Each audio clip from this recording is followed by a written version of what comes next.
મારું નામ મંજુલા ગોર અને અમારો જે શિવહરિનગર અને શિવનગરની વચ્ચે જે રસ્તો આવે છે એ આગેવાનો બંધ કરતા હતા શિવનગરના, એટલે અમે રોકવા માટેનો ફરિયાદ કરવા માટે આવ્યા છીએ।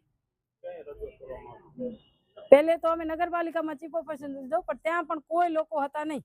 ચીફ ઓફિસર નહોતા, ચેરમેન નહોતા, પછી પ્રમુખ નહોતા, ઉપપ્રમુખ નહોતા, એટલે અમે કલેક્ટરમાં ગયા ને કલેક્ટરમાં પણ ત્યાં આપી આવ્યા। અને હવે છે ને એસપી સાહેબને આપ્યું છે અને એસપી સાહેબે અમને આશ્વાસન આપ્યું છે કે બી ડિવિઝનમાં હું જાણ કરી દઉં છું અને ત્યાં કોઈ જાતની લુખાગર્દી થતી હશે તો ત્યાં પેટ્રોલિંગ કરવામાં આવશે અને ત્યાંનો જો પણ પ્રશ્ન હશે એ લોકો આપણને સોલ્વ કરાવશે।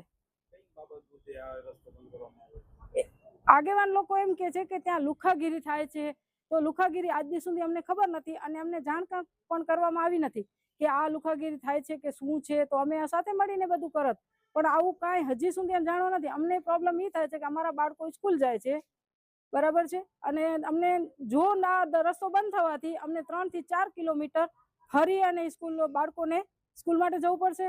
મારે ત્યાં દુકાન છે, મેઇન રસ્તો ત્યાં છે, ઓછામાં ઓછા 250-300 ઘર શિવહરિનગરના છે, 200 થી 300 સથવારાવાસના છે, બધાને અમને પ્રોબ્લેમ થશે।